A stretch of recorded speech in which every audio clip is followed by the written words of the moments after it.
ಮಹಾನ್ ಕಾರ್ಯ ಮಾಡಿದ್ದು ಇನ್ಯಾರು ಅಲ್ಲ, ಇದೇ ಕಾಂಗ್ರೆಸ್ ಪಾರ್ಟಿ. ಅವರು ಸರ್ಕಾರ ಮಾಡಿದ ಮೋಸ, ದಲಿತ ವರ್ಗಕ್ಕೆ ಮಾಡಿದಂತ ಮೋಸ ಇನ್ನು ಕ್ಷಮಿಸ್ತೀರಾ? ಈ ಸರ್ಕಾರ ಕ್ಷಮಿಸ್ಬೇಕಾ? ಏನವ ಕ್ಷಮಿಸ್ತೀರವ? ಕೈ ಎತ್ತೇಳಿ ಕ್ಷಮಿಸ್ತೀರಾ? ಕ್ಷಮಿಸ್ಬೇಕಾ? ಹಾಗಿದ್ರೆ ಈ ಭ್ರಷ್ಟ ಕಾಂಗ್ರೆಸ್ ಸರ್ಕಾರಕ್ಕೆ ಹೇಳಿ ಧಿಕ್ಕಾರ. ಜನ ವಿರೋಧ ಬೆಲೆ ಏರಿಕೆ ಮಾಡಿದ ಕಾಂಗ್ರೆಸ್ ಸರ್ಕಾರಕ್ಕೆ ಹೇಳಿ ಧಿಕ್ಕಾರ. ನಮ್ಮ ಹೋರಾಟ ಸಾಂಕೇತಿಕ ಹೋರಾಟ ಮಾತ್ರ ಅಲ್ಲ ಹರೀಶ, ಬೆಲೆ ಇಳಿಸಬೇಕು. Doctor C N. ಅಶ್ವಥ್ ನಾರಾಯಣ ಅವರು ಮಾತನಾಡಬೇಕು ಅಂತ ವಿನಂತಿಯನ್ನ ಮಾಡ್ತಾರೆ.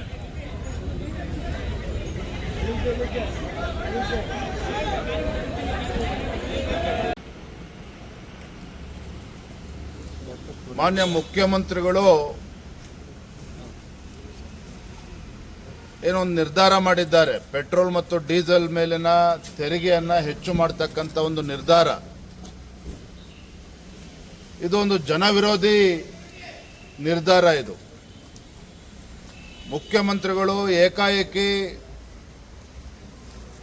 ಪೆಟ್ರೋಲ್ ಮತ್ತು ಡೀಸೆಲ್ ಮೇಲೆ ತೆರಿಗೆ ಜಾಸ್ತಿ ಮಾಡತಕ್ಕಂಥ ತೀರ್ಮಾನ ಈ ರಾಜ್ಯದ ಬಡವರ ಮೇಲೆ ಮತ್ತು ಮಧ್ಯಮ ವರ್ಗದ ಜನರಿಗೆ ಒಂದು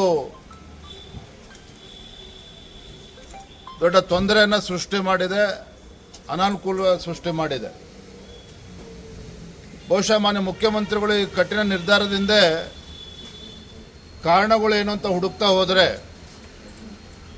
ಮೊನ್ನೆ ದಿನ ತಾವು ನೋಡಿದ್ರಿ, ಮುದ್ದೇಬಿಹಾಳದ ಶಾಸಕರು, ಕಾಂಗ್ರೆಸ್ ಪಕ್ಷದ ಶಾಸಕರು ನಾಡುಗೌಡರು ಒಂದು ಹೇಳಿಕೆಯನ್ನು ನೀಡಿದ್ದಾರೆ. ಈ ಸರ್ಕಾರ ಬಂದ ಮೇಲೆ ಕಳೆದ 1 ವರ್ಷದಲ್ಲಿ ನಮಗೆ ಅಭಿವೃದ್ಧಿಗೆ ಅನುದಾನ ಸಿಗ್ತಾ ಇಲ್ಲ. ಸಿದ್ದರಾಮಯ್ಯನವರು ಮುಖ್ಯಮಂತ್ರಿ ಆದಮೇಲೆ 1 ವರ್ಷದಲ್ಲಿ ನಮಗೆ ಯಾವುದೇ ರೀತಿ ಅನುದಾನ ಸಿಗ್ತಾ ಇಲ್ಲ, ಕ್ಷೇತ್ರಕ್ಕೆ ಅಭಿವೃದ್ಧಿಗೆ ಹಣ ಸಿಗ್ತಾ ಇಲ್ಲ. ಇಂಥ ಸಂದರ್ಭದಲ್ಲಿ ನಾನು ರಾಜಕೀಯ ಮಾಡ್ತಕ್ಕಂಥ ಇಚ್ಛೆನೂ ಕೂಡ ಕಳೆದುಕೊಂಡಿದ್ದೇನೆ. ನನ್ನ ಶಾಸಕ ಸ್ಥಾನಕ್ಕೂ ಬೇಕಾದ್ರೆ ರಾಜೀನಾಮೆ ಕೊಡ್ತೇನೆ ಅನ್ನೋ ನಿಟ್ಟಿನಲ್ಲಿ ಕಾಂಗ್ರೆಸ್ ಪಕ್ಷದ ಶಾಸಕರೇ ಹೇಳಿಕೆಯನ್ನು ನೀಡಿದ್ದಾರೆ. ಇದು ರಾಜ್ಯದ ಕಾಂಗ್ರೆಸ್ ಸರ್ಕಾರದ ಆಡಳಿತಕ್ಕೆ ಹಿಡಿದಿರ್ತಕ್ಕಂಥ ಕೈಗನ್ನಡಿ. ಇದು ಯಾವ ರೀತಿ ಆಡಳಿತ ನಡೆಸ್ತಾ ಇದ್ದಾರೆ ಕಾಂಗ್ರೆಸ್ ಸರ್ಕಾರ, ಮುಖ್ಯಮಂತ್ರಿಗಳು ಅಂತಕ್ಕಂಥದ್ದು ಮೇಲ್ನೋಟಕ್ಕೆ ಕಾಂಗ್ರೆಸ್ ಪಕ್ಷದ ಶಾಸಕರೇ ಇವತ್ತು ರಾಜ್ಯದ ಜನರ ಮುಂದೆ ಬಿಚ್ಚಿಟ್ಟಿದ್ದಾರೆ. ಹಿಂದೆ ಬಿಜೆಪಿ ಸರ್ಕಾರ ಇದ್ದಾಗ ಬಸವರಾಜ ಬೊಮ್ಮಾಯಿಯವರು ಮುಖ್ಯಮಂತ್ರಿ ಆಗಿ ತಮ್ಮ ಸ್ಥಾನಕ್ಕೆ ರಾಜೀನಾಮೆ ಕೊಟ್ಟಾಗ ಕರ್ನಾಟಕ ರಾಜ್ಯ ಇವತ್ತು ರೆವಿನ್ಯೂ ಸರ್ಪ್ಲಸ್ ಇತ್ತು. ಅಂತ ಒಂದು ಕರ್ನಾಟಕ ರಾಜ್ಯ ಕಳೆದ 1 ವರ್ಷದಲ್ಲಿ ಸಿದ್ದರಾಮಯ್ಯನವರ ಕಾಂಗ್ರೆಸ್ ಸರ್ಕಾರದ ಅವಧಿಯಲ್ಲಿ ಯಾಕೆಂತ ಹದಗೆಟ್ಟಿದೆ ಆರ್ಥಿಕ ಪರಿಸ್ಥಿತಿ? ಒಂದು ಕಡೆ ಭ್ರಷ್ಟಾಚಾರ, ಮತ್ತೊಂದು ಹಣಕಾಸಿನ ನಿರ್ವಹಣೆಯಲ್ಲಿ ಸಂಪೂರ್ಣವಾಗಿ ವಿಫಲ ಆಗಿರ್ತಕ್ಕಂಥ ಮಾನ್ಯ ಮುಖ್ಯಮಂತ್ರಿಗಳು. ಇದರ ನಡುವೆ ಇದಕ್ಕೆ ರಾಜ್ಯದ ಜನ ಬೆಲೆ ತೆತ್ತಕ್ಕಂಥ ಒಂದು ಸಂದರ್ಭವನ್ನು ಸೃಷ್ಟಿ ಮಾಡಿದ್ದಾರೆ ಈ ಕಾಂಗ್ರೆಸ್ ಸರ್ಕಾರ. ಮಾನ್ಯ ಮುಖ್ಯಮಂತ್ರಿಗಳ ನಿರ್ಧಾರ ರಾಜ್ಯದಲ್ಲಿನ ಬಡವರಿಗೂ ಕೂಡ ತೊಂದರೆ ಆಗ್ತದೆ, ಮಧ್ಯಮ ವರ್ಗದವರಿಗೂ ಕೂಡ ತೊಂದರೆ ಆಗ್ತದೆ ರಾಜ್ಯಾದ್ಯಂತ. ಹಾಗಾಗಿ ಭಾರತೀಯ ಜನತಾ ಪಾರ್ಟಿ ಹೋರಾಟವನ್ನು ನಾವು ಕೈಗೆತ್ತಿಕೊಂಡಿದ್ದೇವೆ. ನಾನು ಇವತ್ತು ಕೂಡ ಮಾನ್ಯ ಮುಖ್ಯಮಂತ್ರಿಗಳ ಆಗ್ರಹ ಮಾಡ್ತೇನೆ, ತಮ್ಮ ಉಡಾಫೆ ಮಾತುಗಳನ್ನು ಬದಿಗಿಟ್ಟು ಪಕ್ಕದ ರಾಜ್ಯದಲ್ಲಿ ಹೀಗಿದೆ, ಪಕ್ಕದ ರಾಜ್ಯದಕ್ಕಿಂತ ನಮ್ಮ ಕರ್ನಾಟಕ ರಾಜ್ಯದಲ್ಲಿ ಇನ್ನೂ ಕೂಡ ಟ್ಯಾಕ್ಸಸ್ ಕಡಿಮೆ ಇದೆ, ಇದೇ ರೀತಿ ಉಡಾಫೆ ಮಾತುಗಳನ್ನು ಇನ್ನೂ ಕೂಡ ಮುಖ್ಯಮಂತ್ರಿಗಳು ಮಾತನಾಡ್ತಾ ಇದ್ದಾರೆ.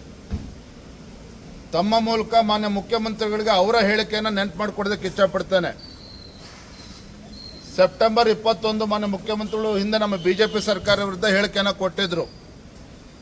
ತಮಿಳುನಾಡು ಮುಖ್ಯಮಂತ್ರಿ ಎಂ.ಕೆ. ಸ್ಟಾಲಿನ್ ಪೆಟ್ರೋಲ್ ಡೀಸೆಲ್ ಮೇಲೆ ₹3 ಕಡಿತ ಮಾಡಿದ್ದಾರೆ. ಇದು ಸೆಪ್ಟೆಂಬರ್ 21ರಲ್ಲಿ ಹೇಳಿರ್ತಕ್ಕಂಥದ್ದು. ನಮ್ಮ ಸರ್ಕಾರ ಕಾಂಗ್ರೆಸ್ ಸರ್ಕಾರ ಏನಾರ ರಾಜ್ಯದಲ್ಲಿ ಇದ್ದಿದ್ರೆ ಕನಿಷ್ಠ ₹10 ಆದ್ರೂ ಕಡಿಮೆ ಮಾಡ್ತಿದ್ವಿ ಪೆಟ್ರೋಲ್ ಡೀಸೆಲ್ ಮೇಲೆ ಅನ್ನುವ ಹೇಳಿಕೆಯನ್ನು ಮಾನ್ಯ ಸಿದ್ದರಾಮಯ್ಯನವರು ವಿರೋಧ ಪಕ್ಷದ ನಾಯಕರಿದ್ದಾಗ ಹೇಳಿದ್ರು. ಹಾಗೆ ನಾನು ತಮ್ಮ ಮೂಲಕ ರಾಜ್ಯದ ಮುಖ್ಯಮಂತ್ರಿಗಳು ಕೇಳೋದಕ್ಕೆ ಇಚ್ಛೆ ಪಡ್ತೇನೆ, ಎಲ್ಲಿ ಹೋಯ್ತು ಮಾನ್ಯ ಮುಖ್ಯಮಂತ್ರಿಗಳಿಗೆ ಬಡವರ ಪರವಾಗಿದ್ದಂಥ ಕಾಳಜಿ? ಬಡವರ ಬಗ್ಗೆ ಉದ್ದುದ್ದ ಭಾಷಣ ಮಾಡ್ತಕ್ಕಂಥ ಈ ಕಾಂಗ್ರೆಸ್ ಮುಖಂಡರು ಮಾನ್ಯ ಮುಖ್ಯಮಂತ್ರಿಗಳು ಯಾಕೆ ಈ ರೀತಿ ಕೆಟ್ಟದಾಗಿ ನಡ್ಕೊಳ್ತಾ ಇದ್ದಾರೆ? ಈಗ ತಾನೇ ಬರಗಾಲದಿಂದ ರೈತರು ಕಂಗಾಲಾಗಿದ್ದಾರೆ, ಬರಗಾಲದಿಂದ ಹೊರ ಬರ್ತಕ್ಕಂಥ ಸಂದರ್ಭ. ಇಂಥ ಸಂದರ್ಭದಲ್ಲಿ ಡೀಸೆಲ್ ಪೆಟ್ರೋಲ್ ಮೇಲೆ 3-3.5 ರೂಪಾಯಿ ಜಾಸ್ತಿ ತೆರಿಗೆ ಜಾಸ್ತಿ ಮಾಡಿರ್ತಕ್ಕಂಥದ್ದು ರೈತರಿಗೂ ಕೂಡ ಇದು ಅನ್ಯಾಯ ಆಗ್ತದೆ. ಇವತ್ತು ಆಟೋ ಇರ್ಬೋದು, ಬಸ್ ಇರ್ಬೋದು, ಟ್ಯಾಕ್ಸಿಗಳು ಇರ್ಬೋದು, ಎಲ್ಲವೂ ಕೂಡ ದುಬಾರಿ ಆಗ್ತದೆ.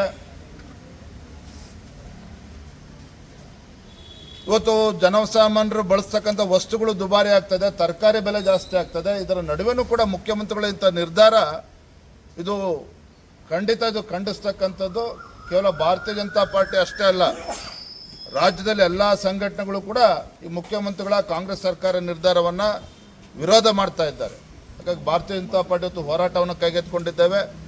ಮುಂದೆನೂ ಕೂಡ ಎಲ್ಲಿಯವರೆಗೆ ಕಾಂಗ್ರೆಸ್ ಸರ್ಕಾರ ತನ್ನ ನಿರ್ಧಾರದಿಂದ ಹಿಂದೆ ಬರೋದಿಲ್ಲ ಅಲ್ಲಿಯವರೆಗೂ ಸಹ ಭಾರತೀಯ ಜನತಾ ಪಾರ್ಟಿ ರಾಜ್ಯಾದ್ಯಂತ ಉಗ್ರ ಹೋರಾಟವನ್ನು ನಾವು ಆಯೋಜನೆ ಮಾಡೋರಿದ್ದೇವೆ. ನಿಮ್ಮ ಹೋರಾಟಕ್ಕೆ ನಿಮ್ಮ ಜೊತೆ ಇರುವಂತಹ ಮೈತ್ರಿ ಪಕ್ಷವು ಕೂಡ ಸಪೋರ್ಟ್ ಮಾಡುತ್ತಾ ಉಂಟು. ಎಲ್ಲರನ್ನೂ ಕೂಡ ಜೊತೆ ತೆಗೆದುಕೊಂಡು ಹೋಗ್ತೇವೆ. ಕೇವಲ JDS ಪಕ್ಷ ಅಷ್ಟೇ ಅಲ್ಲ, JDS ಪಕ್ಷವನ್ನು ಕೂಡ ಜೊತೆಲಿ ತೆಗೆದುಕೊಂಡು ಹೋಗ್ತೇವೆ. ಎಲ್ಲ ಸಂಘ ಸಂಸ್ಥೆಗಳ ಜೊತೆಲೂ ನಾವು ಮಾತನಾಡ್ತೇವೆ.